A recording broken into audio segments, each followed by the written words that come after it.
नमस्कार दोस्तों, मैं शेख इमरान अहमद आपका लर्न हिंदी एक्सप्रेस चैनल में स्वागत करता हूं। मित्रों, हम अध्ययन कर रहे थे पद विभाग से विषय को समाप्त। हम निरंतर पद विभाग से संबंधित विषयों को ध्यानपूर्वक देख रहे थे और हमने उससे पहले निबंध, उपन्यास, नाटक, संस्मरण सभी विषयों से संबंधित हमने सभी प्रकरण को समाप्त कर दिया है। यदि आप में से किसी ने भी निबंध, उपन्यास, कहानी और नाटक से संबंधित विषय को अध्ययन नहीं किया है, आप हमारे चैनल लर्न हिंदी एक्सप्रेस में जाकर प्लेलिस्ट में सभी वीडियो मौजूद है, वहां से आप जाकर एक एक करके सभी वीडियो को ध्यानपूर्वक देखिए और समाप्त कीजिए। मित्रों, हम अध्ययन कर रहे थे हमारे अभी अंतिम विषय पद विभाग से जो अंतिम विषय है उसे आज हम अध्ययन करेंगे और संपूर्ण पद विभाग समाप्त हो जाएगी। उसके बाद हम जो भी हमारे व्याकरण से संबंधित जो विषय है उसे हम समाप्त करेंगे और अंतिम में जो भाषा प्रयोग है, अंतिम में भाषा प्रयोग को हम समाप्त करेंगे। ठीक है, तो दोस्तों, यदि आप चैनल में नए हैं, लाइक करना ना भूलें और पास में ऑल नोटिफिकेशन ऑप्शन को प्रेस कर दीजिए ताकि ऐसे ही महत्वपूर्ण वीडियो आप सभी के सामने पहुंच पाए। और जिन विद्यार्थियों के पास साधन नहीं है उन विद्यार्थियों तक इस वीडियो को शेयर कर दीजिए ताकि वे अच्छी तरीके से अध्ययन कर पाए। तो मित्रों, चलिए आज की कक्षा हम शुरू करते हैं। दोस्तों देखिए, आज हम अध्ययन करने वाले हैं नागार्जुन जी के द्वारा लिखी गई कविता बहुत दिनों के बाद। बहुत दिनों के बाद नागार्जुन जी ने कविता लिखा है और प्रकृति के संबंधित इस कविता में प्रकृति के बारे में दर्शाया गया, अर्थात प्रकृति के बारे में दर्शाया गया है। इसका अर्थ यह है, नागार्जुन जी बहुत दिनों के बाद ये सोच रहे हैं वे गांव जाएंगे, गांव की सुंदरता देखेंगे। और क्योंकि शहरीकरण और गांव में बहुत अंतर है, चाहे व्यक्ति कहीं भी पहुंच जाए, सर्वोच्च शिखर तक कोई भी व्यक्ति पहुंच जाए, उसे बहुत उन्नति, उसे बहुत प्रगति मिले, लेकिन यदि वह व्यक्ति सच्चा व्यक्ति होगा, यदि वो जमीन से जुड़ा हुआ होगा, तो वो जरूर अपनी मातृभूमि को याद करेगा। तो नागार्जुन जी गांव से थे तो उन्हें गांव के प्रति प्रेम, करुणा, सहानुभूति इस कविता में दर्शाई गई है। और नागार्जुन जी को उनके गांव बहुत याद आते हैं, तो उनके गांव के संबंधित नागार्जुन जी ने लिखा है। और गांव की प्रकृति, वादियां, पकी सुनहली फसलें, मौलसरी के ताजे टटके फूल, ये सभी के बारे में दर्शाया गया है। जब वो नागार्जुन जी ग्रामीण जीवन के बारे में दर्शाता है और ये बताया जाता है जो उनके गांव की पकी सुनहली फसलें वो कैसी हो सकती हैं। और जब वो गांव गए तब उन्होंने देखा, पकी सुनहली फसलें देखकर उनका मन हर्षोल्लास करने लगता है। और जैसे मानो जब फसलें पक जाती हैं और सुनहली फसलों को देखकर उनका मन खुश हो जाता है। और गांव की चंदनवर्णी गांव के जो धूल है उसको चंदनवर्णी के साथ तुलना की गई है। तो गांव की हर एक कृति, हर एक चीजों के बारे में नागार्जुन ने दर्शाया है। जो गांव की मिट्टी, गांव की भूमि में हर वो चीजें कितनी कितना महत्वपूर्ण रखता है। गांव की वो वादियां, किशोरियों के बारे में बताया गया है, किस तरह धान कुटती हैं और किशोरियों की जो कंठी है, आवाज, वो कोयल की तरह होती है, मीठी होती है। तो गांव की एक भूमि के बारे में उन्होंने बताया है, जो गांव की भूमि कितनी महत्वपूर्ण है। लोगों को अपनी मातृभूमि के साथ जुड़े हुए रहना चाहिए। और गांव का वातावरण कितना स्वच्छ है, साफ है। शहरीकरण, शहर के वातावरण में भीड़ भाड़ है, प्रदूषण है। ठीक है, तो ये सभी नागार्जुन जी ने बहुत दिनों के बाद कविता में दर्शाया है। तो चलिए दोस्तों, आज की कक्षा को आगे बढ़ाते हैं। दोस्तों देखिए, सर्वप्रथम पहला प्रश्न है, ध्यानपूर्वक देखिएगा प्रश्नों को। नागार्जुन किस प्रकार के रचनाकार है? याद रखिए, नागार्जुन किस प्रकार के रचनाकार है? प्रगतिशील। प्रथम का सी है, एक नंबर का सी, प्रगतिशील रचनाकार। दो नंबर का देखिए, नागार्जुन का जन्म हुआ था कब? कब हुआ था नागार्जुन जी का जन्म? जून 1911 ईस्वी में। दो नंबर का है, जून 1911 ईस्वी में नागार्जुन जी का जन्म हुआ था। आगे बढ़ते हैं मित्रों। देखिए दोस्तों, 3 नंबर का प्रश्न क्या है? 1936 में नागार्जुन ने कौन सी दीक्षा ली? 1936 में नागार्जुन जी ने कौन सी दीक्षा ली? बौद्ध धर्म। याद रखना, बौद्ध धर्म। 3 नंबर का उत्तर क्या है? डी। मित्रों देखिए, मैं बार बार बोल रहा हूं, आप में से कुछ बच्चे ऐसे होंगे, सर कवि परिचय से प्रश्न तो पूछे नहीं जाते हैं, आप कवि परिचय से प्रश्न क्यों करवा रहे हैं? याद रखिए, हमें हर संभव, हर परिस्थिति के अनुसार अपने आप को ढालना है मित्रों। इसीलिए सभी तरीके से आप तैयारी कर कर जाइए। और जो भी परीक्षाओं में, अब आने वाली परीक्षाओं में हो सकता है जो कवि परिचय से प्रश्न पूछे नहीं गए, लेकिन कवि परिचय से कुछ प्रश्न आ जाए, हमें कुछ पता नहीं। ठीक है, क्योंकि आपके, यदि आप अपने सही तरीके से आप यदि पाठ्यक्रम को देखेंगे तो उसमें ये नहीं बताया गया है जो कवि परिचय से प्रश्न नहीं आएगा। ठीक है, हर संभव तैयारी मजबूत रखिए, तलवार धारदार रखिए। तलवार जो होती है, तलवार का जो धार है ना, वो क्या है, उसे तेज रखना है। ठीक है, तो इसीलिए हर परिस्थिति आप अपनी तैयारी मजबूत रखिए, कोई भी प्रश्न आए सही तरीके से आप हल कर पाए। 3 नंबर का क्या होगा मित्रों? डी होगा। ठीक है, आगे बढ़ते हैं। 4 नंबर, उन्होंने कब जयप्रकाश नारायण के आंदोलन में भाग लिया? उन्होंने कब जयप्रकाश नारायण के आंदोलन में भाग लिया? 4 नंबर का बताइए मित्रों। 1974 ईस्वी। 4 का होगा सी। उनका काव्य संकलन है, नागार्जुन जी का काव्य संकलन है, बताना है काव्य संकलन क्या है मित्रों। 5 नंबर का उत्तर बोलिए। 5 का बी होगा खिचड़ी। 5 का बी होगा खिचड़ी। आगे बढ़ते हैं। 6 नंबर, 6 नंबर का उत्तर बताइए। पत्रहीन नग्न गाछ के लिए उन्हें क्या पुरस्कार मिला था?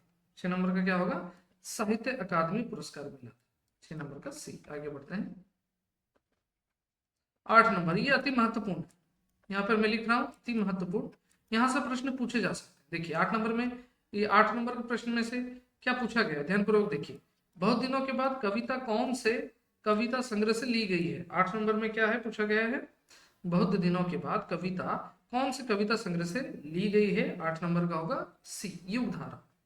याद रखना, जो बहुत दिनों के बाद कविता है, ये कौन सी कविता से ली गई है? युगधारा कविता से ली गई है, बहुत दिनों के बाद। ठीक है, 8 का होगा सी उत्तर। आगे 9 नंबर देखिए, कवि कहाँ वापस आते हैं? कवि कहाँ वापस आते हैं?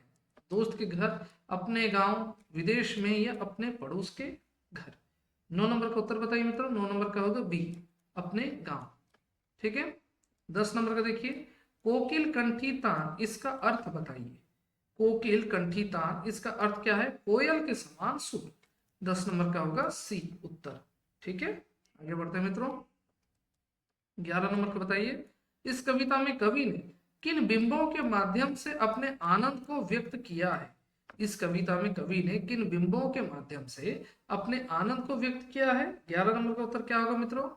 11 नंबर का होगा डी। 11 नंबर का उत्तर होगा डी होगा, शब्द, स्पर्श, रस, रूप और गंध।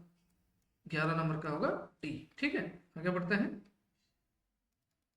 12 नंबर का देखिए, ध्यानपूर्वक देखिए प्रश्नों को।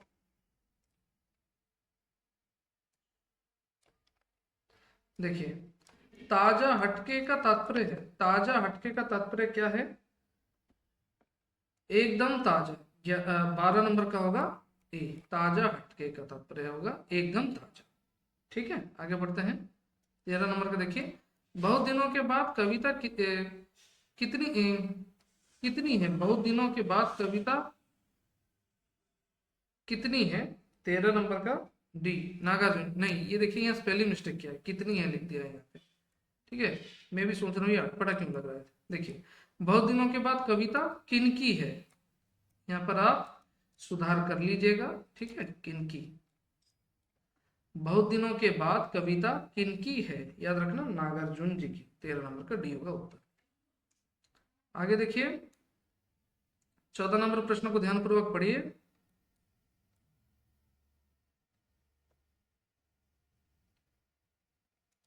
14 नंबर, बहुत दिनों के बाद कविता किस संग्रह से ली गई है, बहुत दिनों के बाद कविता किस संग्रह से ली गई है। 14 नंबर का क्या होगा मित्रों उत्तर, युगधारा।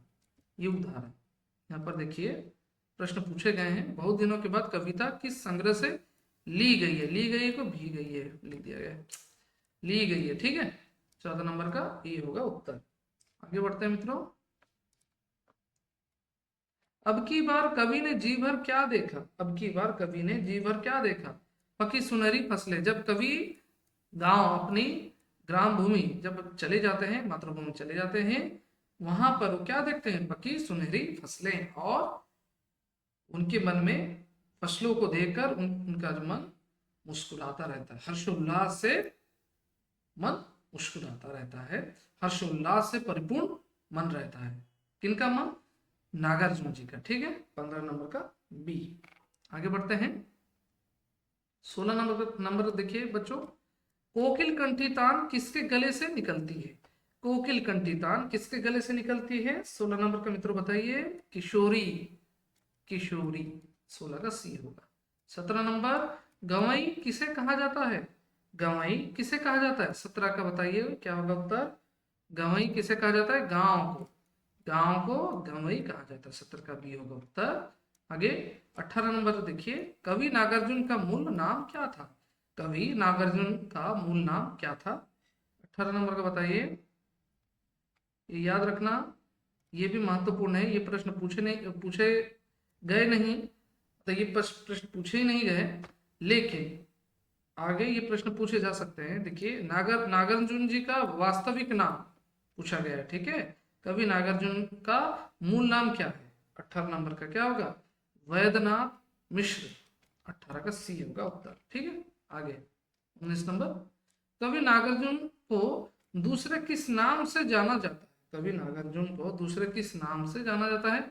आधुनिक युग का कबीर, आधुनिक युग का कबीर, याद रखिएगा 19 का है, ये भी महत्वपूर्ण है, यहाँ पे महत्वपूर्ण लिख रहा हूं मित्रों, इसे ध्यान पूर्वक याद रखिएगा, आने वाली परीक्षा में ये प्रश्न पूछे जा सकते हैं।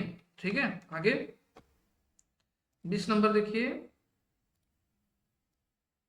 कवि नागार्जुन ने मैथिली भाषा में कौन सी कविता लिखी थी, कवि नागार्जुन ने मैथिली भाषा में कौन सी कविता लिखी थी। 20 नंबर का क्या होगा मित्रों, 20 का बताइए, 20 नंबर का डी होगा, पत्रहीन, पत्रहीन नंगा गांव। ठीक है, 20 का डी, कवि नागार्जुन ने मैथिली भाषा में कौन सी कविता लिखी थी, पत्रहीन नंगा गांव।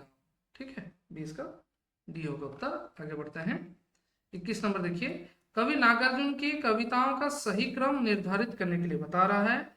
सही क्रम क्या होगा, पहले नागार्जुन जी ने कौन सी कविता लिखी, उसके बाद कौन सी कविता, सही क्रमांक पूछा गया है मित्रों।